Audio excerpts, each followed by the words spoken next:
Hi everyone, welcome back to my channel manifest your dreams. I hope आप सभी लोग ठीक होंगे। डियर, अगर आपको ज़िंदगी बदलनी है ना, सबसे पहले अपनी सोच बदलो। जब आपकी सोच बदल जाएगी, ज़िंदगी अपने आप बदल जाएगी। ज़िंदगी देखने का एंड ज़िंदगी जीने का नज़रिया बदलो, ज़िंदगी अपने आप खूबसूरत लगने लगेगी। आई एम सो सॉरी, मैं बहुत अर्जेंसी में ये वीडियो बना रही हूँ एंड ये बहुत ज़्यादा इम्पॉर्टेंट रिमाइंडर है लड़कियों के लिए। ख़ासकर लड़कों के लिए एंड में बताऊंगी। लड़कियां, प्लीज़ प्लीज़ प्लीज़ अपनी लाइफ ख़राब मत करो, मत करो। एज ए एल्डर सिस्टर समझो, यंगर सिस्टर समझो, फ्रेंड समझो, इसको एक हेल्दी रिमाइंडर समझो, सो दैट तुम अपनी और आगे की लाइफ वेस्ट मत करो। भाई, क्या एसपी एसपी एसपी एसपी लगा रखा है तुम लोगों ने? क्या एसपी एसपी लगा रखा है? कोई डिप्रेशन में जा रहा है, कोई ओवर थिंकिंग में जा रहा है, कोई पिल्स खा रहा है, किसी की नींदें ख़राब है, किसी का सब कुछ ख़राब है, पढ़ाई नहीं हो रही है, करियर पे फोकस नहीं है, कुछ नहीं है। टू बी ऑनेस्ट, इस मोमेंट पे ना मैं गुस्सा हूँ, ठीक है? गुस्से में ही सब बोल रही हूँ, क्योंकि भाई मत ख़राब करो। अपने आप का बेस्ट वर्जन बनना है तुम्हें। डियर, प्लीज़ समझो इस बात को। तुम्हारी लाइफ बहुत प्रीशियस है। फॉर एग्ज़ाम्पल, मान लो जो तुम एसपी कर रही हो, मान लो फॉर एनी हाउ तुमने शादी कर ली, ठीक है? मान लो बस, अब मुझे जज मत करना, बस मान लो एक प्रैक्टिकल एग्जाम्पल के लिए, ठीक है? मान लो फॉर एग्ज़ाम्पल तुमने एसपी से शादी कर ली, एनी हाउ तुम्हारे एसपी की डेथ हो गई, एनी हाउ या तुम दोनों का डाइवोर्स हो गया, या फिर किसी और लड़के से भी, आई एम नॉट सेइंग कि एसपी, ठीक है, किसी और लड़के से भी मान लो, and you have a little child जो तुम्हारी बेटी या बेटा कोई तुम्हारे साथ है। तुम उसको कैसा पालोगे? जब तुम्हारे पास हाथ में कोई पैसा नहीं है, एजुकेशन नहीं है, कोई डिग्री नहीं है, तुम उसको कैसा पालोगी? एंड तुम्हारे बूढ़े माँ बाप, उनका सहारा भी तुम हो, उनको कैसे हैंडल करोगे? ठीक है। एक दूसरी चीज़, पता है क्यों मुझे बुरा क्यों लग रहा है? जब मैं हॉस्पिटल में जाती हूँ, एज यू नो कि मैं एमबीबीएस सेकेंड ईयर की स्टूडेंट हूँ, तो हमारी पोस्टिंग रहती है। मैं जब हॉस्पिटल जाती हूँ, देखती हूँ लड़कियों को, तो यार वहाँ पे ऐसी ऐसी लड़कियाँ रहती हैं ना, जिनके साथ ना सेक्सुअली इतना हरेस होती हैं वो, मतलब इतना, क्या ही बोलूँ, मेरे पास वर्ड्स नहीं होते हैं। जब मैं उनको बोलती हूँ कि बहन तुम इतना क्यों सफ़र कर रही हो, तुम यहाँ से बाहर क्यों नहीं निकलती हो, तो वो बोलती हैं कि हम निकलना तो चाहते हैं but we have nothing in our hand. हमारे पास ना डिग्री है, हमारे पास पैसा नहीं है, हमारे पास पेरेंट्स का सपोर्ट नहीं है। अगर मैं इस इंसान को छोड़ दूँगी तो मैं मेरे बच्चों को कैसे पालूँगी? मैं इस इंसान के साथ खुश भी नहीं हूँ। वो हर दिन मुझे मारता है, वो हर दिन दारू पी के आता है, वो हर दिन मेरे साथ समझो हम दोनों के बीच में कुछ इंटीमेट चीज़ें तो मैं उसको बोल ही नहीं सकती हूँ, लेकिन काइंड ऑफ वो रेप ही होता है मेरे साथ हर दिन। हर दिन मर रही हूँ मैं यहाँ पे, लेकिन मैं सिर्फ अपने बच्चों के खातिर यहाँ पे रुकी हुई हूँ।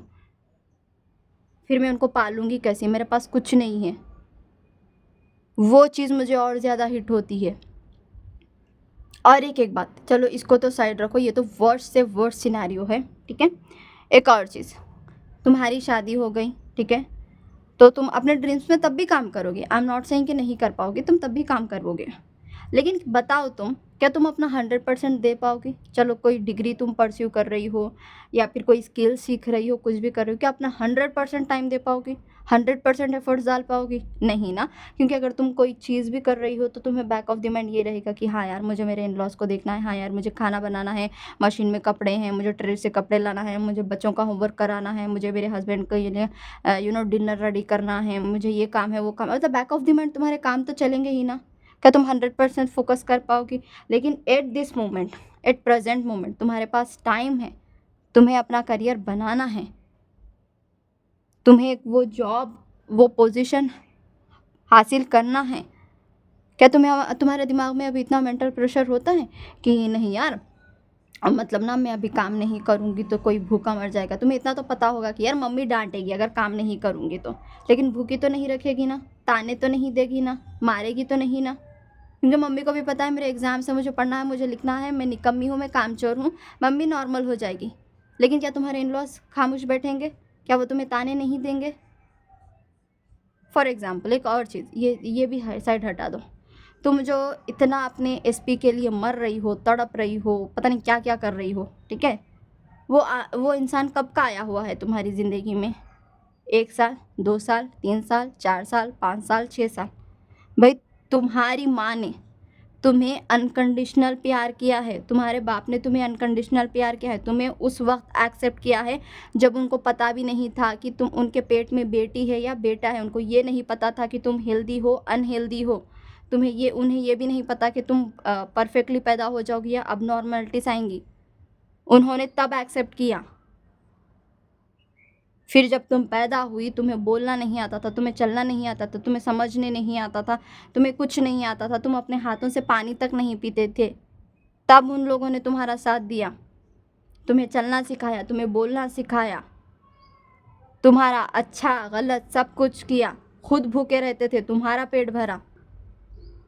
एज यूजुअल सब करेंगे, ठीक है। बस वो चाहते क्या हैं कि हमारी बेटी बेटा एक अच्छे सुखी परिवार में रहे, काबिल बने, देन अपनी मस्त ज़िंदगी जिए, वो ज़िंदगी जिए जो हम नहीं जी पाए, राइट। तो तुम्हारे टाइम के हकदार कौन है? कभी अपने पेरेंट्स से पूछा, मम्मी आपने खाना खाया? कभी मम्मी पापा के पास बैठे हो 5 मिनट कि मम्मी आपके पैर दबा दूँ, मम्मी आपका सर दबा दूँ, मम्मी आप एक दिन रेस्ट कर लो, आज मैं कुकिंग मैं कर लूँगी? पापा के साथ कभी बैठा है कि पापा क्या चल रहा है, क्या नहीं चल रहा है, आप ठीक हो ना, कोई टेंशन है? यार हमारे एक्चुअल टाइम एंड प्यार के हकदार हमारे पेरेंट्स हैं, समझो इस बात को। नहीं, हम नहीं देते, हमारे दिल में वो फीलिंग्स नहीं आती है। क्यों? क्योंकि हमारे पेरेंट्स कभी हमारे लिए इमोशनली अवेलेबल नहीं थे। दैट इज़ वो क्या बोलते, कड़वा सच। हमारे पेरेंट्स हमारे लिए कभी भी इमोशनली अवेलेबल नहीं थे। लेकिन क्या वो हमारे लिए फाइनेंशियली अवेलेबल नहीं थे? क्या वो हमें सपोर्ट नहीं करते थे? क्या वो हमें पढ़ाते नहीं थे? क्या वो हमें कपड़े नहीं दिलाते थे? करते थे ना ये सब चीज़ें। बस एक चीज़ थी ना उनके अंदर कि वो इमोशनली अवेलेबल नहीं थे। क्यों? क्योंकि उनको नहीं पता था इस जनरेशन के बच्चों को इमोशनली अवेलेबल रहना भी बहुत ज़रूरी होता है। क्योंकि उनके टाइम पे तो ऐसा कुछ नहीं था, नहीं था ना, तो उसमें उनकी तो कोई गलती नहीं है डियर, राइट। उन्हें नहीं पता ना ये सब कुछ चीज़ें भी एग्जिस्ट करती हैं, तो उनकी उसमें कोई गलती नहीं है। बट जितना वो कर सकते थे उन्होंने सब कुछ किया ना, जस्ट फॉरगिव देम, हो गया, ठीक है, हो गया। बट तुम लोग क्या करते हो, वो इंसान जो शायद 1 साल से 2 साल से जो तुम्हारे लिए इमोशनली वो जो वॉइड था ना तुम्हारे अंदर इमोशनल लेवल पे, ठीक है, जब वो सामने वाला वो तुम्हें देता है ना, तो बस तुम्हें लगता है कि हाँ यार he is the one for me, बस बस ये चाहिए था मुझे। अब पागल हुए जाते हो उसके लिए। बट चलो, वो अगर इंसान तुम्हें इमोशनली अवेलेबल है तो क्या वो फाइनेंशियली तुम्हें फीड कर रहा है? कर रहा है क्या? क्या वो तुम्हें 3 टाइम का खाना खिला रहा है? वो तो तुम्हें कपड़े दिला रहा है? वो तुम्हें मतलब हर डे वन से वो क्या तुम्हारी सारी रिस्पॉन्सिबिलिटीज ले रहा है? बोलो, नहीं ना। ये सब कब करेगा वो? जब उसकी शादी हो जाएगी, जब तुम दोनों की शादी हो जाएगी। बट ट्रस्ट मी, तब बताना जब तुम्हारी शादी हो जाएगी स्टिल तब भी क्या वो इंसान ये सारी चीज़ें हैंडल करते हुए, मतलब तुम्हें फाइनेंशियली फीड करते हुए, सब कुछ करते हुए, क्या अपना 100% दे पाएगा तुम्हें इमोशनल सपोर्ट करने के लिए? क्योंकि उसके ऊपर तो रिस्पॉन्सिबिलिटीज़ बढ़ गई है। पहले तो सिर्फ उसके पेरेंट्स थे उसको संभालने के लिए, अब तुम हो, तुम्हारा बच्चा है, तो क्या वो इमोशनली तुम्हारे लिए इतना अवेलेबल रह पाएगा? बोलो, रह पाएगा? नहीं ना, नहीं रह पाएगा। क्योंकि भाई अगर तुम अगर इमोशनल चीज़ देखोगी तो भाई तुम भूखी मर जाओगी, कमा के लाना है उसको। एंड ज़रूरी नहीं है ना, अगर तुम लोग कोई जॉब भी कर रही हो तो तुम्हें अच्छे से पता होगा वर्क प्लेस पे भी कितना ज़्यादा स्ट्रेस होता है। हर इंसान हमारे अकॉर्डिंग नहीं रहता है वहाँ पे, हमारे जैसा नहीं रहता है। बहुत सारे कमीने लोग भी रहते हैं वहाँ पे जो हमें मेंटली और ज़्यादा एग्जॉस्ट और हद से ज़्यादा स्ट्रेस फील कराते हैं। अगर तुम लोग काम करते हो तो तुम्हें अच्छे से पता होगा, अदरवाइज़ नहीं पता कर सकते हो तुम लोग, ठीक है। ये सब तो बोल दिया मैंने, लेकिन तुम लोग क्या करते हो? नो मैम, एग्ज़ाम पे एग्ज़ाम दिए जा रहे हो, ड्रॉप पे ड्रॉप लिए जा रहे हो, अपनी ज़िंदगी, अपनी मेंटल हेल्थ, अपनी इमोशनल हेल्थ भाई सब तरीक़े से बर्बाद कर चुके हो तुम लोग। क्यों? क्योंकि मैम एसपी की एंगेजमेंट हो गई, क्योंकि मैम एसपी की शादी हो गई, क्योंकि मैम एसपी से मैं प्यार करती हूँ। भाई प्यार करती हो, for example at this moment सोच लो, एसपी की तो शादी हो गई, चलो ठीक है कोई बात नहीं एट दिस मोमेंट, बट मैं प्रैक्टिकल एग्जाम्पल दे रही हूँ सो दैट तुम्हारी आंखें खुले।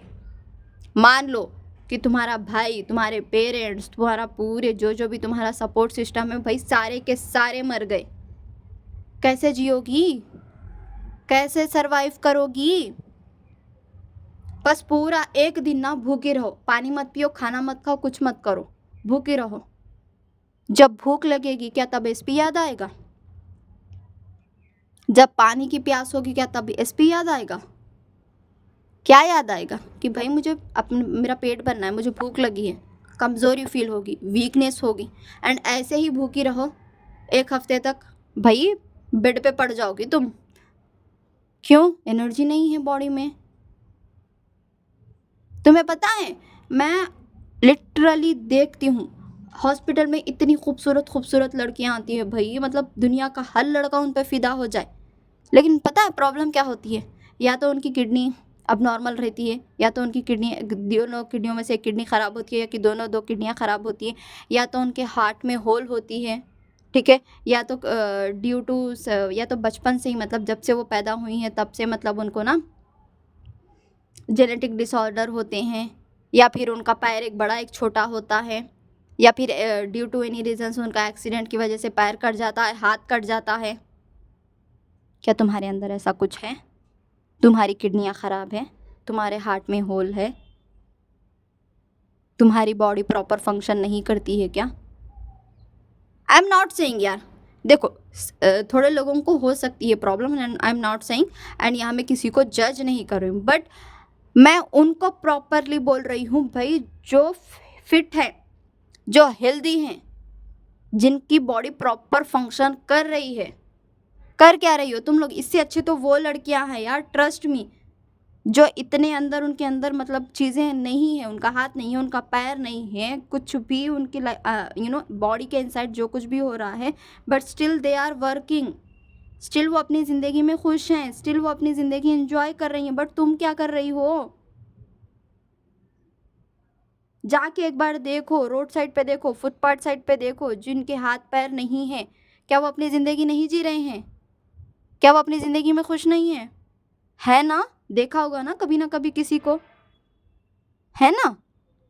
तो तुम्हारे अंदर क्या कमी है? अगर तुम लोगों ने मेरी कल की वीडियो देखी है तो प्लीज़, मैं अभी भी बोल रही हूँ, क्या तुम जो जो प्यार प्यार कर रही हो, क्या उस प्यार से तुम अपना ड्रीम ड्रेस खरीद पाओगी? नहीं ना? क्या तुम अपने लिए एक आईफोन खरीद पाओगी? नहीं ना? अपने लिए अपनी ड्रीम कार खरीद पाओगी? नहीं ना? कुछ नहीं कर पाओगी ना? क्योंकि तुम्हें भी तो इतना पता होगा का ना कि पैसे ज़रूरी हैं। अगर भाई मेरी नज़रों में तो ट्रस्ट मी, इस जनरेशन के हिसाब से, इस जनरेशन के हिसाब से, चाहे तुम मुझे बेधड़क जज कर लेना, तुम मुझे गाली भी दे देना, तुम मुझे जो मर्जी बोलना, जो मर्जी कर सकती हो करो, मेरी नज़र में इस जनरेशन के according, I am not saying कि 90s जनरेशन, मैं इस जनरेशन के हिसाब से बोल रही हूँ, वो लड़की मेरी नज़रों में तो फॉर श्योर बेकारी है भाई, जिसके अंदर कोई ड्रीम्स एंड डिज़ायर्स नहीं है, बी इट छोटे बड़े कुछ भी। चाहे तुम उसके लिए, मुझे इसके लिए जज करना कि दीदी आप ऐसा नहीं बोल सकती हो, ये गलत है, भाई है। दुनिया जिस हिसाब से आगे बढ़ रही है भाई, लड़कियां वर्ल्ड कप ला रही हैं, लड़कियां क्रिकेट खेल रही हैं, लड़कियां रेसलिंग कर रही हैं, लड़कियां क्या क्या नहीं कर रही है, और तुम लोग क्या कर रहे हो? दी मेरे एसपी ने मुझे ब्लॉक कर दिया, दी मेरे एसपी की शादी हो गई, दी मेरे एसपी की एंगेजमेंट हो गई, दी मेरा एसपी मुझसे बात नहीं कर रहा। करेगा भाई, वो करेगा। कब करेगा? जब उसको भी लगेगा कि हाँ भाई मैंने जो चीज़ खोई है वो बहुत कीमती थी। उसको भी तो अंदर से एहसास होना चाहिए कि भाई मैंने क्या चीज़ खोई है। बट नहीं, हम तो रोएंगे, हम तो दासी बनेंगे, हम तो संन्यास ले लेंगे, हम तो अब हिमालय चले जाएंगे। क्यों? क्योंकि मेरा एसपी तो मेरे साथ नहीं है। अगर मेरा एसपी मेरे साथ नहीं है तो फिर मुझे बाबू सोना जादू टोना कौन बोलेगा? कोई नहीं बोलेगा ना। मुझे गुड मॉर्निंग गुड नाइट कौन बोलेगा? कोई नहीं बोलेगा ना।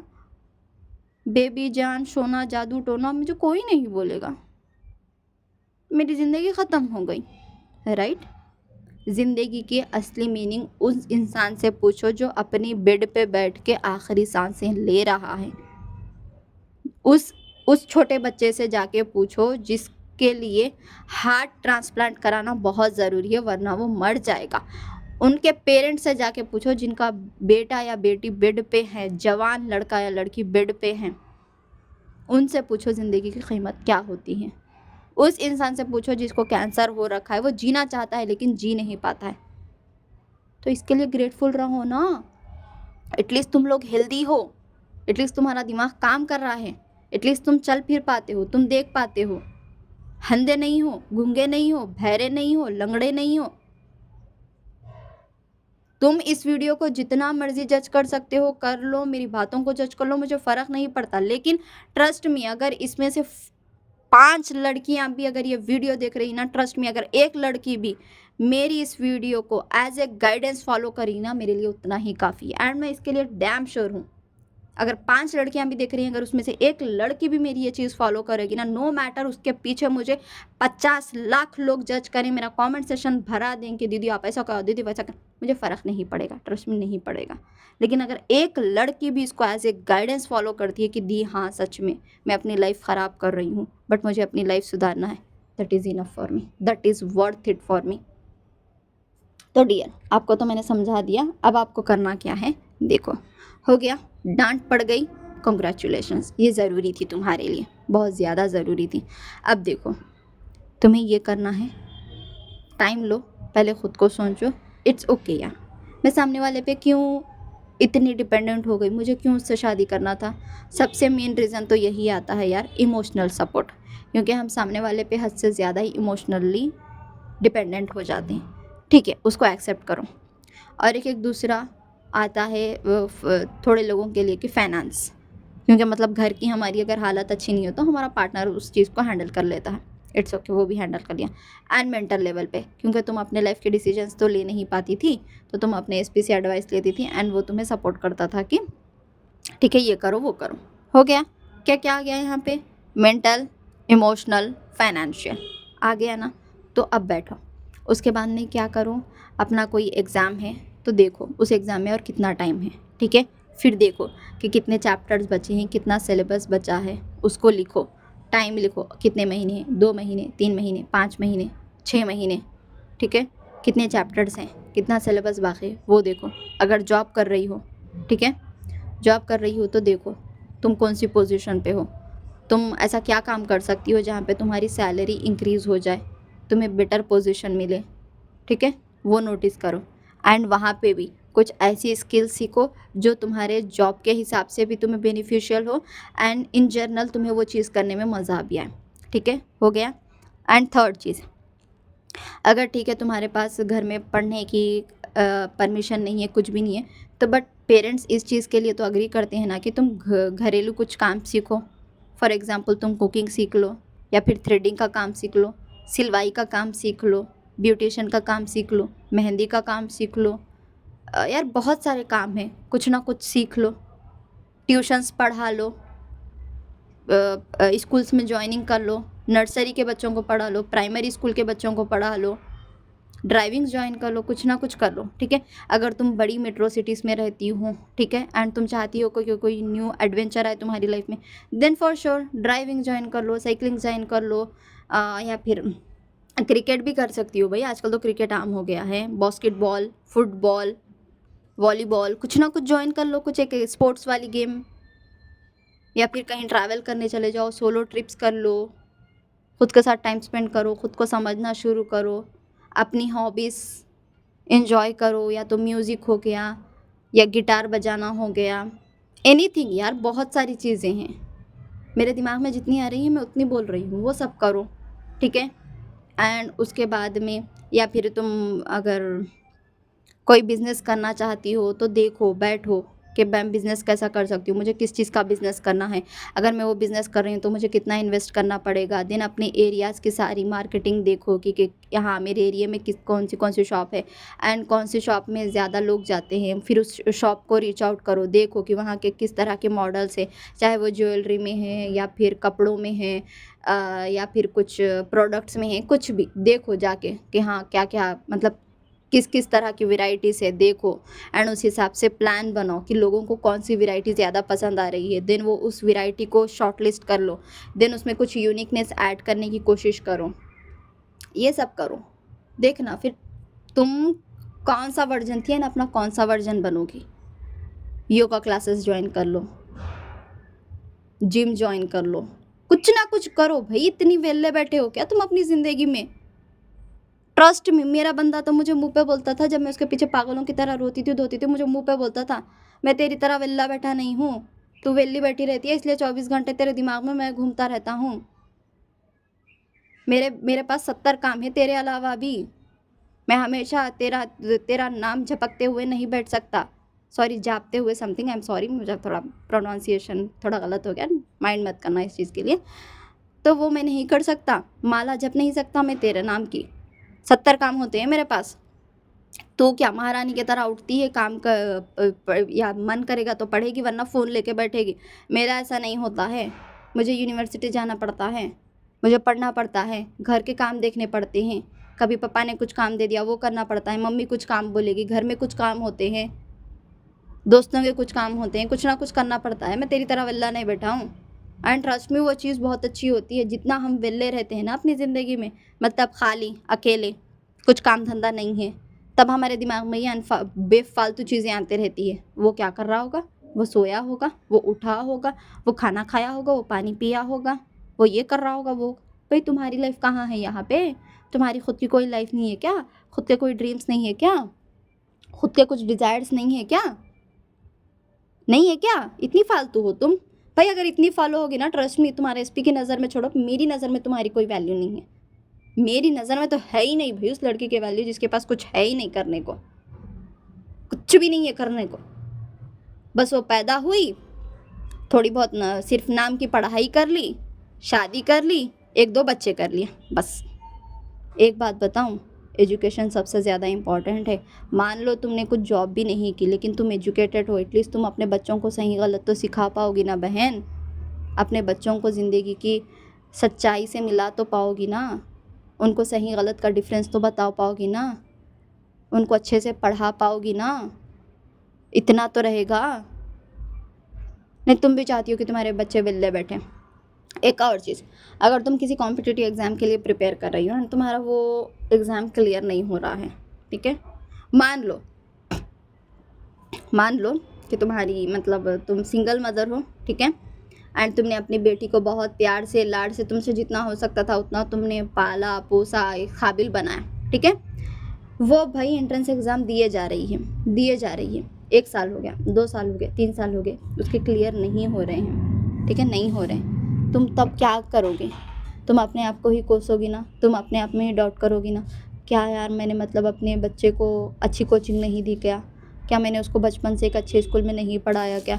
मेरी बेटी इतनी हार्ड वर्किंग कर रही है, इतनी मेहनत कर रही है, स्टिल उसका क्यों क्लियर नहीं हो रहा? मैंने कुछ कमी कर दी क्या मैं उसको अच्छी कोचिंग नहीं दे पा रही हूँ? मतलब पेरेंट्स सेल्फ डाउट में चले जाते हैं डियर। यार दुनिया में मतलब मेरे दोस्त के बच्चों का सब हो रहा है, मतलब उनको इस चीज़ से फ़र्क नहीं पड़ रहा, तुम काबिल नहीं बन रहे हो, वो अपने आप को कोसते हैं कि यार मैंने कुछ गलती कर दी क्या?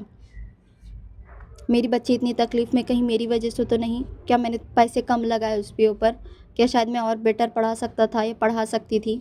तुम वहाँ पे उस मोमेंट पे खुद को रोक के सोचो, जब तुम्हारी बेटी बार बार ज़िंदगी में फ़ेल हो रही है तो भाई उससे ज़्यादा तकलीफ़ तुम्हें होगी। एक तो फर्स्ट थिंग, तुम अपनी बेटी को तकलीफ़ में नहीं देख सकती, दूसरी चीज़ तुम्हें खुद को कोसती रहोगी कि मैंने कुछ कमी कर दी क्या? तो सोचो ना, तुम इनडायरेक्टली किसको तकलीफ़ दे रही हो? अपने पेरेंट्स को ही कर रही हो। भाई उनकी भी कुछ एक्सपेक्टेशंस है, उन्होंने तुम्हें पढ़ाया पाला पोसा इस काबिल बनाया कि तुम सही गलत सोचो, तुम एसपी का डिसीजन लो। तुम उनको रिटर्न में क्या दे रही हो? घंटा कुछ नहीं दे रही हो, I am sorry for my wording, but क्या दे रही हो तुम? दे क्या रही हो? तुम अपना टाइम वेस्ट कर रही हो, सुबह में उठ रही हो, शाम में सो रही हो, क्या करते हैं, खा रही हो, सो रही हो। अगर हमारी लैंग्वेज में बोले ना तो इसको ऐसा बोलते हैं कि एक बैल सुबह में उठता है, रात को सोता है, खाता है, बस ख़त्म। तुम्हारा हिसाब उन्हीं में आएगा। किसने बोला ख़राब करने को? मेंटल हेल्थ हो गई है ना, 1 साल बर्बाद हो गया, 2 साल बर्बाद हो गए, 3 साल बर्बाद हो गया, और कितना बर्बाद करोगी? है कुछ और बर्बाद करने को? अगर बर्बाद ही करना है तो ठीक है भाई, सबसे रिश्ते नाते तोड़ लो एंड संन्यास ले लो। इस वीडियो के लिए आप मुझे जितना मर्जी जज कर सकते हैं, खुली छूट है, आप लोगों को कर दो, खुली छूट है, कर दो। बट ये उन लड़कियों के लिए है जो सच में अपनी लाइफ में कुछ करना चाहती हैं, एंड ये जो ओवर थिंकिंग की लूप में फंसी हैं, जो मेंटली एग्जॉस्ट हो चुकी हैं, जो मतलब चाहती हैं कि कोई एडवाइस दे, कोई गाइड करे, सो दैट मैं यहाँ से निकलूँ, मेरी आंखें खुले, मैं इस सिचुएशन से बाहर निकलूँ। मैं ये उन लोगों के लिए बना रही हूँ। जिसको जज करना है वो तो वैसे भी जज कर देगा, चाहे मैं कितना भी बढ़िया कर लूँ, तो मुझे उन लोगों से फ़र्क नहीं पड़ता है। ठीक है, अब यहाँ पे हो गया लड़कियों का। अब मैं लड़कों को बताती हूँ। Dear, first of all I am genuinely proud of you as compare to girls. I am not, अब मैं यहाँ पे जेंडर का अपोजिशन नहीं कर रही हूँ, बट इसलिए बोलूँगी क्योंकि जो लड़के होते हैं ना, वो एक बात में समझ जाते हैं, क्योंकि वो इमोशनली बहुत ज़्यादा स्ट्रांग होते हैं। मैं उनको जो बोलती हूँ वो समझ जाते हैं, वो प्रैक्टिकल ज़्यादा होते हैं, एंड ट्रस्ट मी, प्रैक्टिकल चीज़ें ही बहुत जल्दी वर्कआउट करती हैं। जितना तुम इमोशनली ये होते हो ना, चीज़ें उतनी ही डिले होती हैं। तो लड़कियां भी ऐसी बात नहीं है, वो भी इमोशनली स्ट्रांग होती हैं, बट 25%, बाकी की 75% भाई दासी ही बनी बैठी हैं। ठीक है, मैं बोल रही हूँ ना, मुझे जिसको जज करना है वो जज कर सकता है, खुली छूट दे रही हूँ मैं। ठीक है, इसके लिए तो आई am genuinely proud of you boys, क्योंकि तुम लोग एटलीस्ट इमोशनली स्ट्रांग हो। हाँ, थोड़े बहुत वीक हो, बट इतना नहीं कि भाई सदमे में ही जा रहे हो, डिप्रेशन में ही जा रहे हो, इतना नहीं। ठीक है, दूसरी चीज़, तुम्हें देखो, अगर तुम एसपी से शादी मैनिफेस्ट कर रहे हो, फॉर श्योर वो आ जाएगी। इवन मैं लड़कियों को भी बोल रही हूँ, बहन आएगा वो, रिलैक्स। दीदी ने ऐसा बोला तो भाई वो नहीं आएगा, पक्का आएगा, गारंटी के साथ बोल रही हूँ, आएगा। ठीक है, लड़के, तुम्हारी लाइफ में भी तुम्हारी एसपी वापस आएगी भाई, कोई किसी को छोड़ के नहीं जाता है, आएगा। लेकिन देखो, अब तुम्हारी शादी हो गई है तुम्हारी एसपी से, तो तुम क्या करोगे? उसको संभालना पड़ेगा ना। अब तो तुम्हारे ऊपर रिस्पॉन्सिबिलिटीज़ बढ़ गई है ना, राइट? इन फ्यूचर तुम्हारे बेबीज़ भी होंगे ना, तो सबकी जिम्मेदारी किस पे होगी? तुम्हारे ऊपर होगी ना, होगी ना। लोग किसको पूछेंगे? हस्बैंड से ही आके बात करेंगे ना। अगर उसको कोई कमी हो गई, कुछ भी हो गया, तो तुम्हें सबकी नीड्स पूरी करना है, अपने पेरेंट्स की, अपने बहनों की, भाइयों की, तुम्हें पूरे घर को लेके चलना है। तो तुम्हें इमोशनली तो स्ट्रांग होना ही होना है, बट फाइनेंशियली भी बहुत होना है। जैसा मैंने लड़कियों को एडवाइस दी, मैं तुम्हें भी दे रही हूँ। देखो कि तुम ज़िंदगी में क्या करना चाहते हो। जॉब कर रहे हो तो सोचो कि तुम्हारी सैलरी किस तरह इंक्रीज़ होगी, तुम्हें कौन सी स्किल्स नहीं आती, उन स्किल्स पे काम करो, उन स्किल्स पे वर्क करो। बिजनेस करना चाहते हो, देखो तुम्हारे एरिया में, तुम्हारे स्ट्रीट में, तुम्हारे डिस्ट्रिक्ट में, तुम्हारे स्टेट में इस तरह की कितनी जॉब्स हैं, जो ये कि तुम काम करना चाहते हो। चाहे कोई ब्रांड ओपन करना चाहते हो, क्लॉथ्स का हो गया, या फिर कार से रिलेटेड, बाइक से रिलेटेड कुछ पार्ट्स होते हैं, मतलब बहुत है भाई बिजनेस के आइडियाज़।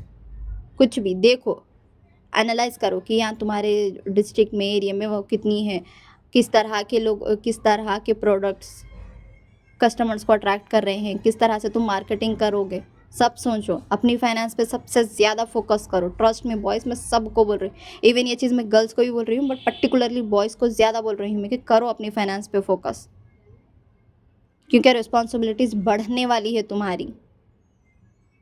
सब आके तुमसे पूछेंगे, समझो। एंड प्लीज़, मैं यहाँ पे जेंडर का अपोजिशन नहीं कर रही हूँ, but it is a practical thing. लड़कियाँ खुद अपने आप से भी सोचो, तुम नहीं कमाओगी तो तुम्हारे ऊपर कोई उंगली नहीं उठाएगा, लेकिन एक लड़का नहीं कमाएगा तो पूरा समाज तैयार है उसके ऊपर उंगली उठाने के लिए। इतना तो जानती हो ना। यहाँ पे जेंडर बयास मत लाओ कि दीदी आपने लड़कों को बोल दिया, लड़की को क्यों नहीं बोला, क्या हम कुछ नहीं कर सकते? भाई करना होता तो कर लेती तुम, लेकिन लड़का मर रहा हो, तड़प रहा हो, कुछ भी कर रहा हो, उसको कमाना ज़रूरी है, क्योंकि एक मोमेंट के बाद लड़कों के ऊपर रिस्पॉन्सिबिलिटीज़ आ जाती है, एक टाइम के बाद उन्हें वो सब कुछ संभालना है। तो आई होप यहाँ पे कोई समझदार हैं तो उस चीज़ को समझ जाएगा। ठीक है, अगेन मेरी वीडियोस लंबी होती है, I am sorry for that, but मुझे समझाना पड़ता है यार, समझाना पड़ता है। मैं कॉल सेशन भी बस 45 मिनट्स का बोलती हूँ, लेकिन मेरी बात चलती है 1.5 घंटे 2 घंटे तक, बिकॉज मैं समझाती उस लेवल पे हूँ। आई होप आप लोगों को ये वीडियो समझ में आई हो। प्लीज़ कुछ ना कुछ तो आपके दिमाग में गया हो कि आपको क्या करना है, क्या नहीं करना है। स्टिल अगर आप चाहते हो मैं आपकी हेल्प करूं, आपको गाइड करूं, तो डिस्क्रिप्शन में मेरा नंबर है, आप मुझे व्हाट्सएप पे मैसेज कर सकते हो। एंड आई एम दिल से सॉरी अगर मैंने कुछ बोल दिया, बट यार तुम लोगों को डांटना ज़रूरी होता है। एंड मैंने यहाँ पर जेंडर बयास नहीं करा है, बिकॉज मैं खुद एक लड़की हूँ, बट मैं प्रैक्टिकल चीज़ें बहुत बोली है मैंने यहाँ पर। इमोशनल लेवल पर कुछ नहीं बोला, मैंने प्रैक्टिकल लेवल पर सब कुछ बोला है। आई होप आपको समझ में आया हो। Thank you so much. God bless you all.